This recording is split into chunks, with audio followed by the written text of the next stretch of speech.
So I imagine that, like me, you've heard a lot of people talking about certain kinds of things that they do being meditative, the certain kinds of pastimes that people have being meditative, particularly meditative. I've been sort of meditating on this, or I went for a long walk and it was sort of a meditative walk. And also, more recently, in a Dharma group that I was in, a Sangha that I was in, it came up someone saying that, that she enjoyed meditation because there wasn't really a wrong way to do meditation.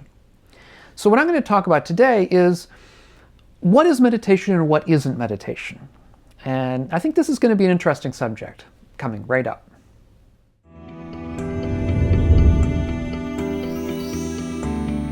I'm Doug Smith. I'm study director at the Secular Buddhist Association. That's secularbuddhism.org.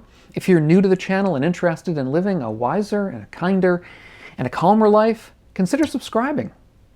So this issue of meditation, as I say, you probably have heard, or may even have said yourself, that you went on a long walk and it was a very meditative experience. You hear people talk about, let's say, playing sports being meditative. You hear people talk about doing certain kinds of tasks, like, let's say, wood carving or composing or listening to music, being meditative. There are many different tasks that I think we talk about in daily life being meditative. So what I want to do is talk about some of those, and at the end, get to a passage from the Pali Canon where Ananda, who was the Buddha's close attendant, talks about this very subject and remembers something the Buddha told him, or at least some way that the Buddha taught. So, long walks, listening to music, getting in the zone in sports, writing, composing, cleaning the house. These can all be meditative. They can be meditative even in the Buddhist sense. At least some of them can. They certainly can be calming. They can certainly calm us down. If we're agitated, they can make us be calmer. They can be good for us in certain ways. They can make us better people in many ways. So when we look at them, we have to look at them from lots of different points of view. And one of these points of view is going to be the question as to what extent they are meditative, at least in the Buddhist sense. There are aspects of Buddhist meditation that are indeed quite different from these tasks, at least in some of the ways that we may perform them. There are two kinds of Buddhist meditation, at least at the fundamental level, two kinds. That is mindfulness meditation and concentration meditation. And we may have heard of these if we know about the Eightfold Path, which is probably the Buddha's most famous description of the path that he recommends towards awakening. And these are the last two along the path, the two that are really about meditation. So there's mindfulness and there's concentration. And at the last two are right mindfulness and right concentration. So when it comes to mindfulness meditation, let's look at that one first. Strictly speaking, almost any of these can be done mindfully. That is to say, in the way that we would do it if we were doing mindfulness meditation. However, in order to do mindfulness meditation, we have to enter into the task in a certain frame of mind. It's not enough just to do the task, we have to do it in a certain frame of mind. So for example, the most famous kind of mindfulness meditation is structured around following the breath. So we sit down and make a determination to follow the breath. And to make more clear how that mindset can be, Thich Nhat Hanh, the very well-known Zen monastic, has talked, again, famously about washing the dishes. He talks about how in order to wash the dishes properly in the way of Zen, you have to wash the dishes just to wash the dishes. And ordinarily we don't do that. Ordinarily when we're washing the dishes, it's something that, let's say, we don't particularly enjoy doing. It's something that seems to us a chore, and so we allow our mind to wander. Indeed, we encourage the mind to wander, to get ourselves out of the situation in which we're washing dishes. So we think about something we have to do tomorrow. We puzzle over some problem we have. We regret something we did yesterday. We think about something we did that wasn't great, and we sit around mulling over it. or we have a discussion or an argument with somebody in the room so that we take our minds off of washing the dishes. That's ordinarily how we approach tasks like that. Now, if we were to wash the dishes mindfully, that is to say, with a mind of mindful meditation, then what we would try to do is to set up the mind in the way that Thich Nhat Hanh talked about it, which is to say, to do it non-judgmentally, not to try to judge, not to try to think, while we're standing there washing the dishes, I really wish I weren't doing this. Or not to think, I'm glad I'm doing this rather than having to do the chore that my brother or sister is doing right now. Something like that. What we do is to come to the task with an open mind, with a mind that is non-judgmental, where we are simply being with the activity. Or as Thich Nhat Hanh says, just washing the dishes. Or as they say in Soto Zen, just sitting. Now, as you may say immediately, well, look, you just wash the dishes and then within 3 seconds you're regretting washing, your mind wanders, you start doing the same sorts of stuff that I was talking about earlier. True. But the point is that the difference is the intention with which we come to the act. Are we coming to it with an intention of doing it mindfully? That is to say, doing it non-judgmentally in this way, and just doing it with an open mind, just in the present moment, seeing what is around us. And if we're coming to it with that intention, then we're doing it mindfully in this sense that is appropriate for mindfulness meditation. And in a different sense, many of the tasks that we call meditative in daily life, such as writing or composing music or calculating something, doing math homework, many of these are very cognitive and intellectual. And I think the reason why we say those are meditative comes from the root of the word to meditate in English, which comes, it's a root that stems from the Latin meditare, which meant something like to think about, to cogitate, to plan, these kinds of cognitive kinds of activities. And that is something that, of course, comes into the connotation of the term meditation in English, which takes it a little bit away from the sense that it has in Buddhism, which it doesn't have the same word, doesn't use the word meditation. So, for example, when I talked about Soto Zen, they say just sit when you're meditating. What they mean is to stop cogitating, to stop thinking about everything, to stop planning, to stop thinking about the future or the past, but simply to be with the present moment. And while it is true, there are certain aspects of traditional early Buddhist mindfulness meditation that were cognitive. In particular, there is, within mindfulness of the body, there is what's called the charnel ground contemplations, where we are supposed to sit and either in a charnel ground actually, or at least conceptualizing a charnel ground, thinking about dead bodies, thinking about death, thinking about the fact that we will die, thinking about the fact that our body will decay. It may seem to us a shocking and kind of unusual and difficult kind of meditation, but that was one of them. And that is certainly very cognitive. It's a very intellectual kind of meditation, or meditation on the elements, which is another early Buddhist meditation. There are many of these that are cognitive, but they're only a subset, and they're very particular ones. In other words, they're not saying anything that you do that is cognitive in the sense of the Western or the English word meditation is meditative. They're simply saying certain ways of thinking can be meditative in certain circumstances. So most cogitative meditation in the Western or English sense isn't really meditation in the Buddhist sense. Now, the other sense of meditation in Buddhism is concentration meditation, or right concentration, which is the eighth of the Eightfold Path, eighth step on the Eightfold Path, right concentration.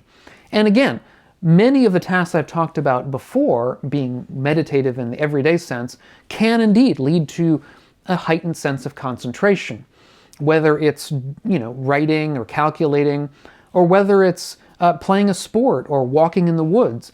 these things can indeed lead to a heightened sense of concentration. They also may not, however.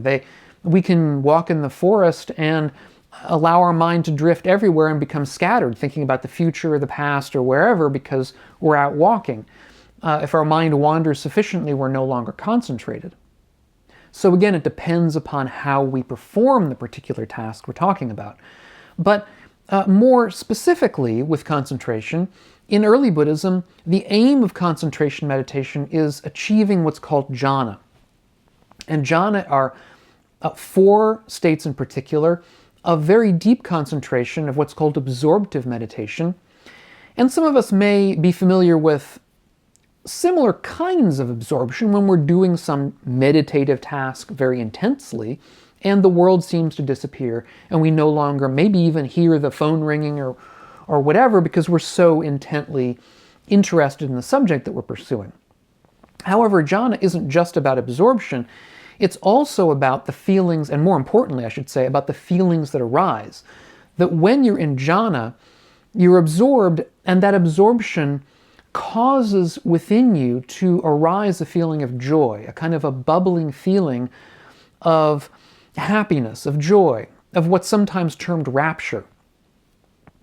And that's only the first jhana. Then there are 3 others in which this pleasant feeling becomes more and more and more refined, until the last one is simply a feeling of equanimity.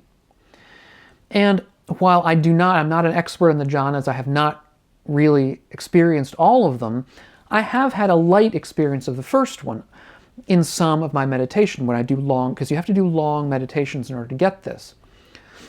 And some people have described jhana as being sort of like being in the zone or having flow, this kind of notion of when you're playing a sport, let's say, or playing music or doing something so well where you feel like everything is just flowing with you. Again, you're sort of concentrated and even absorbed into the task, and it's a good feeling. And indeed, there are similarities here. But jhana meditation, at least in my experience, and my experience again is not very deep, but for whatever it's worth, the feeling of jhana, of the joy that you get in jhana is really quite different from, let's say, the feeling of joy that you get by doing something else in the world that is quite happy, that makes you quite happy and is quite intense and focused. Jhana is quite its own thing. And also, and very importantly for the Buddha, jhana was a form of pleasure. And it was a form of pleasure that the Buddha said was greater than sense pleasures. And so his use of jhana in practice was as a method to sort of wean us away from sense pleasures, so that most of us are attracted to pleasures of the senses, things that look good, things that sound good, things that smell good, things that taste good, and so on.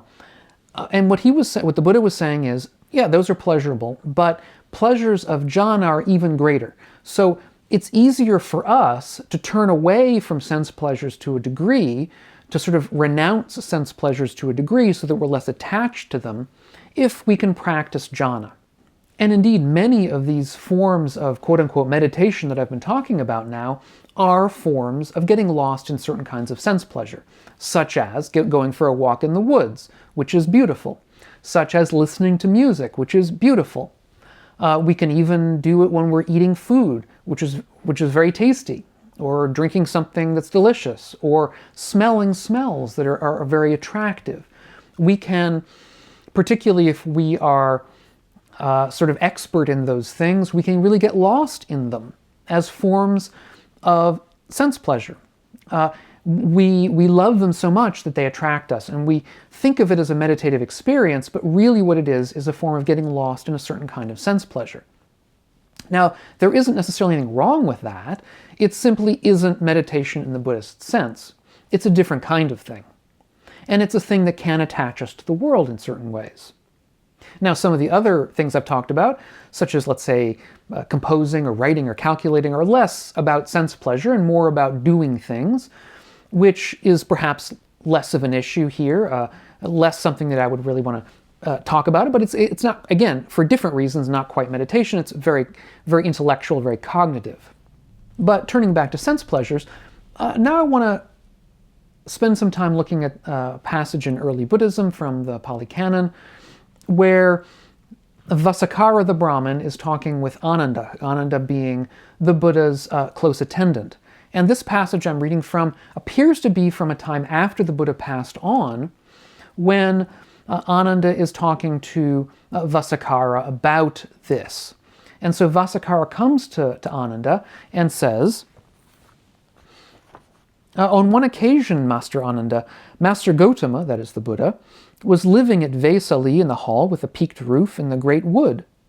Then I went there and approached Master Gotama, and in many ways he gave a talk about meditation.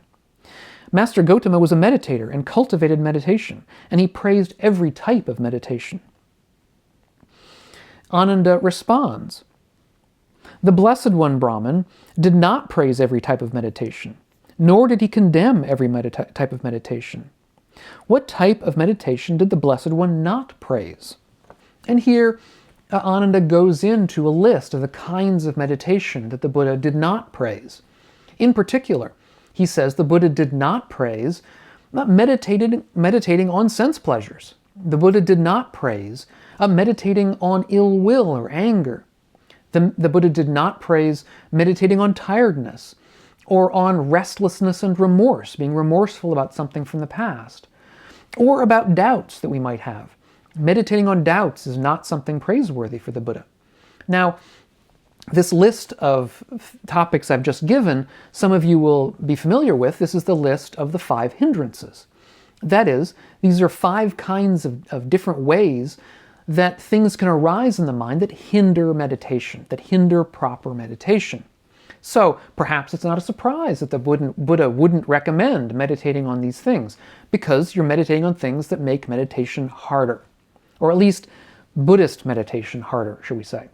Spending time thinking about a beautiful view, or walking in the forest and thinking about a beautiful forest that surrounds you, or thinking about something you're angry about, or thinking about something you're remorseful about, or thinking about doubts, those aren't really meditation, or at least they're not praiseworthy meditation. They're not things that the Buddha would have praised. Now, I mentioned before that part of the issue here is linguistic. In English, we have the word meditation, which comes from something that's very cognitive, that has to do with planning and thinking and cogitating. Whereas there isn't, the word in Pali is bhavana, or at least one of the words that's used for meditation is bhavana. There are several. But bhavana is probably the most general, or one of the most general. And bhavana means something more like development or cultivation.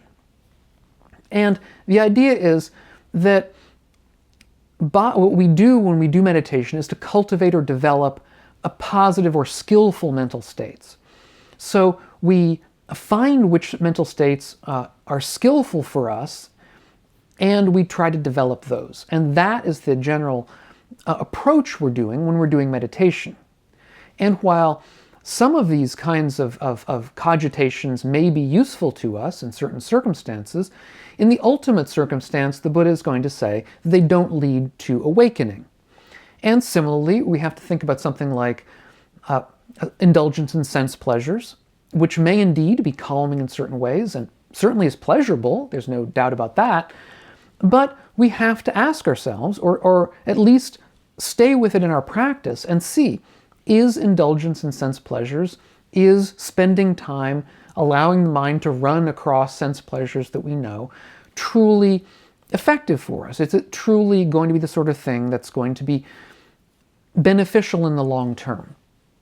Or does it merely cause us to become more attached to those things and not want them to leave? It's something for our practice. If you're getting something out of these videos, please do consider checking out my Patreon page. It's linked down below. Consider subscribing and give it a thumbs up. And I hope you will also share these videos that you like so that other people can see them. And I hope that we'll catch you on the next. So meanwhile, be well.